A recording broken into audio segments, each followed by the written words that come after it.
Hello Mila, hello Jack. Hello everyone else who's watching. Welcome to Storytime with Grandad. Today's book is from Mr Benn, and it's Mr Benn, Cowboy. Festive Road is thronging with blood-curdling cries and triumphal shouts today. The children are playing cowboys and Indians. Mr Benn is reading about a cowboy film at the cinema.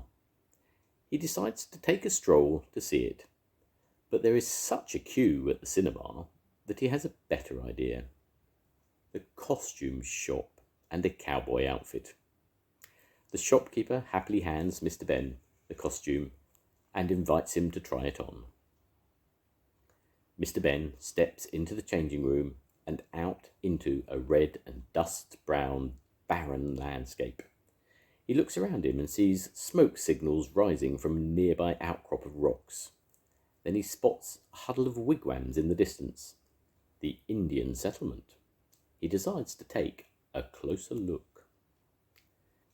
Mr Benn walks cautiously towards the painted wigwams, and then begins to hear something. Drums beating out an insistent rhythm and voices chanting. Indians are gathered around a tall totem pole, and they are crying, "Redskins, Redskins, we'll beat the cowboys today." A war dance. Mr Benn must warn the cowboys. He sees a stray horse and races it to the cowboy town. He rides past the saloon and the church and the sheriff's house. He fires his gun in the air and calls out that the Indians are coming. The sheriff emerges looking unconcerned. Yes, he knows they are coming, and yes, they are probably right that they will win. Mr Benn is horrified. "But it is a good game," says the sheriff. "A game?" And then the sheriff explains. Every week, the cowboys and the Indians play a game of hide-and-seek against each other. One cowboy hides and one Indian hides, while all the others count up to 100. It's good fun, but the Indians always win. The cowboys can never find the hidden Indian. Mr Benn asks if he can play, and the sheriff happily agrees. Mr Benn can be the cowboy to hide.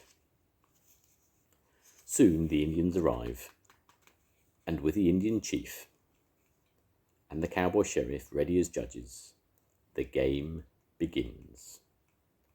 Mr Benn climbs up a red rocky cliff to hide, but from the top he realizes his footprints clearly lead straight to the rocks. He sees a wood and thinks again. At the wood he climbs up a tree and swings onto the next, and the next, until he grapples and clambers his way to the other side, all above ground. Now he's not far from the Indians' encampment. They will never think of looking for him there.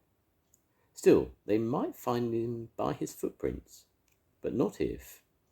He takes off his shoes and walks backwards.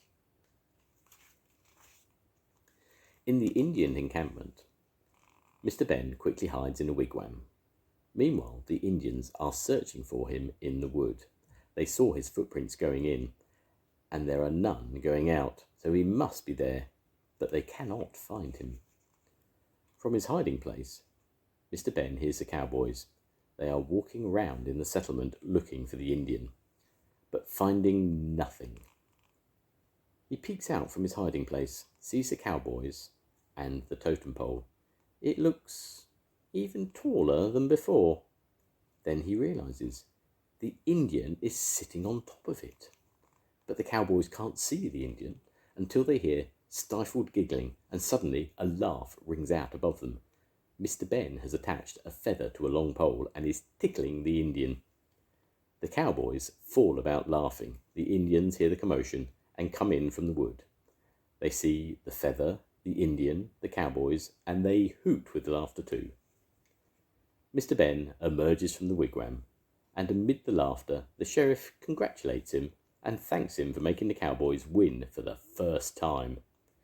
He gives him his sheriff badge as a prize. Mr Benn asks the Indians if they will do a victory dance, and everyone celebrates.